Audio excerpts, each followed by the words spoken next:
Well, mga kapupong, naging sentro ng usapin ang pamamahala ng basura sa mga lokal na pamahalaan matapos ang pahayag ni Ombudsman Remulla hinggil sa umano'y laganap na katiwalian sa sektor ng solid waste management. Sa isang panayam, sinabi ni Remulla na ang garbage collection ang isa sa mga sektor na may pinakamaraming aligasyon ng korupsyon dahil sa malaking pondong inilalaan dito ng mga lokal na pamahalaan. Inilarawan pa niya ito bilang isa sa pinakamalalaking negosyo ng mga alkalde sa bansa at sinabing halos wala umanong eksepsyon. Nang tanungin kung may malaking pera sa pamamahala ng basura, diretsahan niyang sinagot na mayroon. Gayunman, kapansin-pansin ang kanyang naging pahayag na baka sa Pasig lang ang matino. Ang simpleng pahayag na ito ay mabilis na umani ng atensyon dahil mistulang ibinukod niya ang Pasig City sa mga lokal na pamahalaang kanyang tinukoy na nahaharap sa mga aligasyon ng katiwalian sa waste management. Mahalaga ang naging pahayag ni Remulla dahil bilang ombudsman, siya ang pangunahing opisyal na may mandato na magsiyasat sa mga reklamo laban sa mga opisyal ng pamahalaan. Bagamat hindi siya nagbanggit ng partikular na kaso o naglabas ng opisyal na deklarasyon na malinis ang Pasig City, ang kanyang komento ay nagpapakita ng positibong pananaw sa paraan ng pamamahala ng lungsod sa solid waste management. Nagbigay rin ito ng impresyon na ang Pasig ay may sistemang naiiba sa karaniwang issue ng korupsyon na iniuugnay sa sektor ng garbage collection.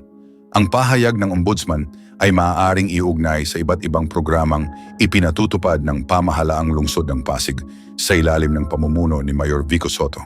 Sa mga nakalipas na taon, naging pokus ng lungsod ang pagpapatupad ng mga programang nagsusulong ng transparency, pananagutan, at mas epesyenteng paggamit ng pondo ng bayan. Kasabay nito ang pagpapaunlad ng mga proyektong naglalayong gawing mas makabago at mas napapanatili ang sistema ng pamamahala ng basura. Isa sa mga pinakabagong hakbang ng lungsod ay ang paggamit ng recycled plastic bilang pangunahing materyales sa pagtatayo ng mga pansamantalang pabahay. Noong Abril 2026, inanunsyo ng Pasig City ang plano nitong paramihin ang mga modular housing units na yari sa recycled plastic boards. Layunin ng proyekto na mabigyan ng pansamantalang tirahan ang mga pamilyang maaapektuhan ng mga proyektong pang-infrastruktura habang sabay na nababawasan ang dami ng plastic waste na napupunta sa mga tambakan. Ipinapakita ng proyektong ito na maaaring gawing kapaki-pakinabang na materyales ang mga plastic na dati ay itinuturing lamang na basura. Bukod dito, pinalakas din ng Pasig ang kapasidad nito sa pagre-recycle sa pamamagitan ng pagtatatag ng isang makabagong recycling facility sa pakikipagtulungan sa United States Government at Green Ants Builders. Sa pasilidad na ito, ang mga plastic na mahirap ma-recycle ay ginagawang construction materials tulad ng hollow blocks, pavers at iba pang produktong maaaring magamit sa iba't ibang proyekto. Ang mga nabubulok namang basura ay pinoproseso upang maging compost, kaya mas kaunting basura ang dinadala sa mga landfill. Kasama rin sa mga programa ng lungsod ang paghikayat sa mga mamamayan na makilahok sa tamang paghihiwalay at pagre-recycle ng basura.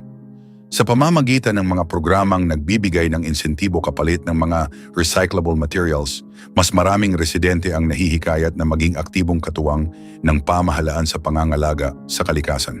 Hindi lamang nito nababawasan ang basura, kundi napapalawak din ang kamalayan ng publiko tungkol sa kahalagahan ng responsableng pamamahala ng mga recyclable na materyales. Pero mga kapopong, ipinakikita ng mga programa ng Pasig City na ang epektibong pamamahala ng basura ay hindi lamang tungkol sa pangongolekta at pagtatapon ng basura. Sa pamamagitan ng mga proyektong nakatuon sa recycling, circular economy at paggamit ng basura bilang mapagkukunan ng mga bagong produkto at pabahay, na ipapakita ng lungsod na maaring pagsabayin ang mabuting pamamahala, pangangalaga sa kalikasan at kapakanan ng mga mamamayan. Ang mga inisyatibong ito ang nagbibigay ng mas malawak na konteksto kung bakit naging kapansin-pansin ang naging pahayag ni Ombudsman Remulla tungkol sa Pasig City.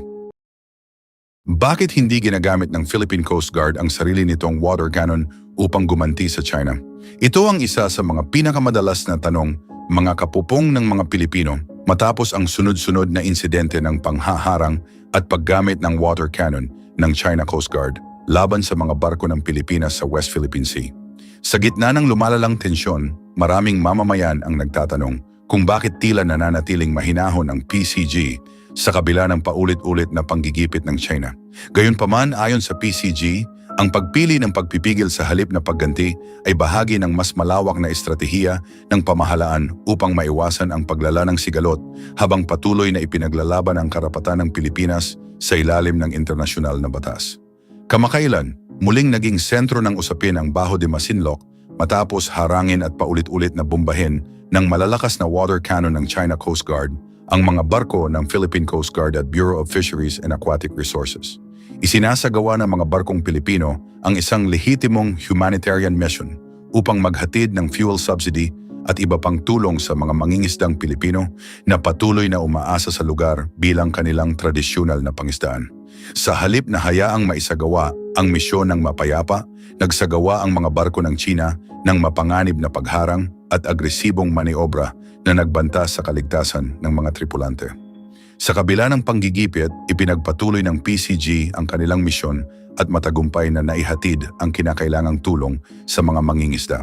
Ayon sa mga opisyal ng Pilipinas, ang mga operasyong ito ay isinasagawa sa loob ng Exclusive Economic Zoning bansa at naaayon sa United Nations Convention on the Law of the Sea at sa 2016 na Arbitral Award na kumikilala sa mga karapatan ng Pilipinas sa West Philippine Sea. Samantala, patuloy namang iginigiit ng China ang kanilang malawak na pag-aangkin sa lugar, dahilan ng patuloy na tensyon sa pagitan ng dalawang bansa. Bilang tugon sa tanong kung bakit hindi gumaganti ang PCG gamit ang sarili nitong water cannon, ipinaliwanag ni PCG spokesperson for the West Philippine Sea Commodore J. Tariela na ang kanilang pangunahing layunin ay mapanatili ang kapayapaan at maiwasan ang anumang hakbang na maaring magpalala sa sitwasyon. Aniya, ang pagganti gamit ang water cannon ay maaaring magsilbing dahilan upang lalo pang palakihin ng China ang kanilang agresibong kilos. Bilang pagsunod sa pulisiya ng administrasyon ni Pangulong Ferdinand Marcos Jr., pinipili ng PCG ang pagiging profesional, mahinahon at disiplinado habang patuloy na ipinagtatanggol ang karapatan ng bansa sa pamamagitan ng mapayapang paraan. Ipinakita rin ng PCG ang tunay na layunin ng kanilang water cannon sa isang hiwalay na insidente nang gamitin nila ito upang apulahin ang isang grass fire na nagbabantang kumalat sa isang lighthouse station. Sa halip na gamitin bilang sandata laban sa ibang barko, naging mahalagang kagamitan ito sa pagprotekta sa isang pasilidad at pagpapanatili ng kaligtasan ng komunidad. Ang pangyayaring ito ay sumasalamin sa mandato ng Philippine Coast Guard bilang isang organisasyong nakatuon sa search and rescue, disaster response, maritime safety at humanitarian assistance. Sa gitna ng mga sunod-sunod na insidente sa West Philippine Sea, patuloy ding isinusulong ng PCG ang transparency sa pamamagitan ng paglalabas ng mga video, larawan at opisyal na ulat tungkol sa mga nangyayaring engkwentro sa dagat. Layunin nitong ipakita sa mga Pilipino at sa pandaigdigang komunidad ang tunay na sitwasyon sa West Philippine Sea at ang patuloy na panggigipit na nararanasan ng mga barko ng Pilipinas. Kasabay nito, nananatili ang paninindigan ng pamahalaan na ipagtanggol ang soberanya at sovereign rights ng bansa sa pamamagitan ng diplomasya, pagsunod sa internasyonal na batas at mapayapang pamamaraan. Well, mga kapupong, ipinakikita ng mga kamakailang pangyayari na bagamat patuloy ang agresibong pagkilos ng China Coast Guard sa West Philippine Sea, nananatiling matatag ang Philippine Coast Guard sa pagpapatupad ng kanilang mandato. Sa halip na tumbasan ang puwersa ng puwersa, pinipili ng PCG ang disiplina, pagpipigil at responsableng pagkilos upang maprotektahan ang buhay ng mga tripulante, masuportahan ang mga mangingisdang Pilipino at maipakita sa buong mundo ang pangako ng Pilipinas na ipaglaban ang kanyang mga karapatan sa mapayapa at makatarungang paraan.